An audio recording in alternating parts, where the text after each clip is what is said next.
ఎందుకంటే గతంలో బెయిల్ మంజూరు చేసేటప్పుడు కూడా చాలా స్పష్టంగా బెయిల్‌లో కండిషన్స్ పెట్టారు. ఆయన విదేశాలకు వెళ్ళకూడదు. వెళ్ళేటప్పుడు న్యాయస్థానం యొక్క అనుమతి తీసుకొని మాత్రమే వెళ్ళాలి. సాక్షులను ప్రభావితం చేయకూడదు. అలానే హైదరాబాద్ వదిలి వెళ్ళకూడదంటే దానికి కొన్ని మినహాయింపులు తీసుకున్నాడు. ముఖ్యమంత్రి అయిన తర్వాత. తర్వాత ఒక 5 సంవత్సరాల పాటు ముఖ్యమంత్రి పీరియడ్‌లో ఎప్పుడు కూడా కోర్టుకు హాజరవ్వల. కానీ మొన్న మళ్ళా నేను లండన్ వెళ్ళాలి, నా పిల్లల్ని చూడాలి అని చెప్పేసి పెట్టుకున్నప్పుడు దాంట్లో చాలా స్పష్టంగా కండిషన్స్ ఇచ్చారు. ఏమని? నీ యొక్క సెల్ ఫోను, నువ్వు ఏ ఫ్లైట్‌కి వెళ్తున్నావు, అక్కడ ఎక్కడ ఉంటున్నావు, మళ్ళీ ఎప్పుడు తిరిగి వస్తున్నావు, ఈ మొత్తం కూడా పూర్తి సమాచారం ఈమెయిల్స్ సహా ఇమ్మన్నారు. ఇమ్మని అడిగినప్పుడు సమాచారం ఫోన్ నెంబర్ ఇచ్చాడు. ఆ ఫోన్ నెంబర్ అతనిది కాదు. దానికి ఫోన్ చేస్తే ఫోన్ ఎవరు లిఫ్ట్ చేయలే. వెంటనే సిబిఐ వాళ్ళు న్యాయస్థానంలో వేసి ఫోను కోర్టు ఆదేశాలను ధిక్కరించినాడు అని చెప్పేసి పిటిషన్ వేసిన వెంటనే ఆయన మధ్యంతరంగా తన యొక్క విదేశీ పర్యటన ముగించుకొని ఆదరాబాదరాగా ఇండియాకు వచ్చేసాడు. ఇది అక్కడ జరిగింది. వచ్చిన తర్వాత దాంట్లో కండిషన్ ఏంటి? నువ్వు వెళ్ళొచ్చిన తర్వాత ఒక మెమో పూర్తి వివరాలతో ఒక మెమో కోర్టులో దాఖలు చేయాలి. అంతేకాకుండా 14వ తారీఖు నీవు ప్రత్యక్షంగా న్యాయస్థానానికి హాజరవ్వాలని ఇచ్చారు దాంట్లో ఆదేశం. దాన్ని ఈయన వచ్చిన తర్వాత ఇప్పుడు ఏమేస్తాడంటే, నేను గనక కోర్టుకు హాజరవుతాను, కోర్టును గౌరవిస్తాను, నేను గనక కోర్టును హాజరైతే భద్రతా సమస్యలు వస్తాయి, ట్రాఫిక్ సమస్యలు వస్తాయి, అక్కడ ఇన్కన్వీనియంట్ అవుద్ది, క్లయింట్లకు కానీ ప్రజలకు కానీ ఇబ్బంది కలుగుద్ది. అంతేకాకుండా నేను అక్కడికి వచ్చానంటే రాష్ట్ర యంత్రాంగానికి పెద్ద ఖర్చుతో కూడుకున్న భారం అవుద్ది, నాకు Z+ కేటగిరీ ఉంది, అందువల్ల ప్రోటోకాల్ ప్రజలకు అసౌకర్యం కలుగుతుంది కాబట్టి నా యొక్క హాజరుని నుంచి మినహాయింపు ఇవ్వండి అని ఇచ్చాడు.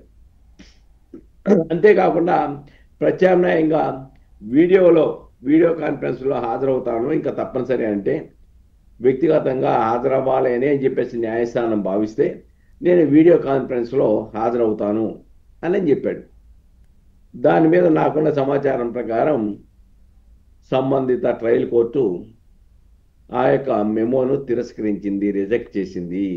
ఆ పిటిషన్ని రిజెక్ట్ చేసింది కాబట్టి ఇప్పుడు తప్పనిసరిగా ఆయన హాజరవ్వాలి, లేదా దాన్ని ఛాలెంజ్ చేస్తూ హైకోర్టుకి వెళ్ళడానికి కూడా ప్రయత్నాలు జరుగుతున్నట్టుగా తెలుస్తున్నాయి. వీటితో పాటుగా మళ్ళీ డిశ్చార్జ్ పిటిషన్లు ఉన్నాయి. గతంలో జగన్మోహన్ రెడ్డి గారి ఈ కేసుల్లో 11 సిబిఐ కేసులు, 9 ఈడీ కేసులు, మొత్తం 20 కేసులు సిబిఐ కోర్టులో ఉన్నాయి. దాంట్లో 2012, 13 సంవత్సరాల్లో ఛార్జ్షీట్లు దాఖలు చేశారు. ఇప్పటికీ విచారణ జరగలా, స్వేచ్ఛగా ముద్దాయి తిరుగుతూ ఉన్నాడు, కోర్టుకు కూడా హాజరవట్లా. అదే సామాన్యుడు కనుక 2-3 వాయిదాలకు హాజరవ్వకపోతే ఇమ్మీడియట్గా వారెంట్ ఇచ్చేసి జైల్లోనే ఉంచి ట్రయల్ జరుపుతామంటారు. కానీ ఈయనకి ఎందుకు మినహాయింపు వచ్చిందో తెలియలా. అంటే ఏ సంకేతాలు ఇస్తున్నాము? ఆర్థిక బలం, అంగబలం, అధికార బలం ఉన్న వాళ్ళు చట్టాలను మేనేజ్ చేసుకోగలరు, చట్ట పరిధిలో ఉన్నటువంటి లొసుగులను పెట్టేసి స్వేచ్ఛగా తిరగలరు. ఆర్థిక నేరాల్లో ఉండి సమాజానికి నష్టం చేకూర్చే వాళ్ళు బయటకు వచ్చేసి ఏసీ కారుల్లో, ఏసీ రూములో కూర్చుంటే చిన్న చిన్న నేరాలు చేసిన వాళ్ళు, అమాయకులు, పేదలు, దళితులు, ఆదివాసీలు ఈ రోజున జైల్లో మగ్గుతున్నాడు సంవత్సరాల తరబడి. ఏ సంకేతాలు ఇస్తున్నాయి? చట్టాలు ఉన్నవాడికి చుట్టాలు అనే సంకేతాలు వెళ్తున్నాయా లేవా? కాబట్టి సుప్రీంకోర్టు కూడా ఇచ్చింది, ప్రజాప్రతినిధుల మీద ఉన్నటువంటి కేసులు రోజువారీ విచారణ జరపాలని ఇచ్చింది. కాబట్టి దీంట్లో కూడా జగన్మోహన్ రెడ్డి ఉన్న దాంట్లో కూడా డిశ్చార్జ్ పిటిషన్లు సత్వరం పరిష్కరించండి, రోజువారీ విచారణ జరపనిచ్చింది. దానికి హైకోర్టు కూడా ఆదేశాలు ఇచ్చింది. కానీ ఎక్కడ లోపం జరుగుతుంది? సిబిఐ ఏమన్నా సీరియస్గా తీసుకోకుండా దాన్ని ఏమన్నా రిస్ట్రిక్షన్ చేస్తున్నారా? రియల్గా సుప్రీంకోర్టు ఆదేశాలని అమలు చేయాలని చెప్పేసి సిబిఐ తరపు న్యాయవాది కనుక న్యాయస్థానం ముందు ఉంచితే ఒక వాయిదా ఇస్తారు, లేదంటే 2 వాయిదాలు ఇస్తారు, 3 వాయిదా ఇవ్వరు కదా. ఆ పని ఎందుకు సిబిఐ చేయలేకపోతా ఉంది? ఏ ప్రభావాలు సిబిఐ మీద పనిచేస్తున్నాయి? మొన్న మద్యం కేసులో కూడా వాళ్ళ వాదన అదే కదా పాపం. అక్రమ మద్యం జోగి రమేష్ కేసులో సిబిఐకి ఏంటి అంటున్నారు. సిబిఐకి ఎందుకు ఇమ్మంటున్నారు? సిబిఐ అధికారుల్లో ఎవరు వీళ్ళకి అనుకూలంగా ఉన్నారు? అవినాష్ రెడ్డిలో సహకరించినటువంటి సిబిఐ అధికారులను చూసాం. అవినాష్ రెడ్డిని అరెస్ట్ చేసేటప్పుడు సిబిఐ అధికారులు మేము సహకరించమని అంటే సైలెంట్గా కేంద్ర బలగాల్ని తీసుకొని వచ్చేసి అరెస్ట్ చేసేదానికి సైలెంట్గా వెనక్కి వెళ్ళిపోయారు.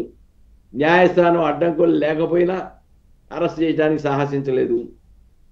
ఇవన్నీ చూస్తూ ఉంటే దీంట్లో కూడా వాళ్ళు అడిగే డిమాండ్ కూడా సిబిఐకి ఈ మద్యం కేసులో, అక్రమ మద్యం కేసులో కూడా అడుగుతున్నారంటే సిబిఐలో ఎవరైనా వీళ్ళు మేనేజబుల్ చేసుకోగలిగిన వ్యక్తులు ఉన్నారని ఒక అనుమానం కలుగుతోంది. కాబట్టి డెఫినెట్గా కేంద్ర ప్రభుత్వం కూడా జోక్యం చేసుకోవాలి, సిబిఐని ఇన్స్ట్రక్షన్స్ ఇవ్వాలి. గతంలో సుప్రీంకోర్టు కూడా సిబిఐ మీకు ఎందుకు ఇన్ని సంవత్సరాలు పెండింగ్ అవుతా ఉన్నాయని చెప్పేసి ప్రశ్నించింది. కొన్ని సందర్భాల్లో బెయిల్ రద్దు చేయమని చెప్పేసిన దాంట్లో, సత్వర విచారణ జరపాలన్న దాంట్లో కూడా సిబిఐ పిటిషన్ సుప్రీంకోర్టులో వేసింది. ఏమని? దీంట్లో అందరూ కూడా చాలా కాలం అయిపోయింది, చాలామంది చనిపోయారు సాక్షులు, అలానే వృద్ధాప్యంలోకి వెళ్ళిపోయారు, రిటైర్డ్ అయిపోయారు, కాబట్టి సత్వరం విచారణ జరపాలి.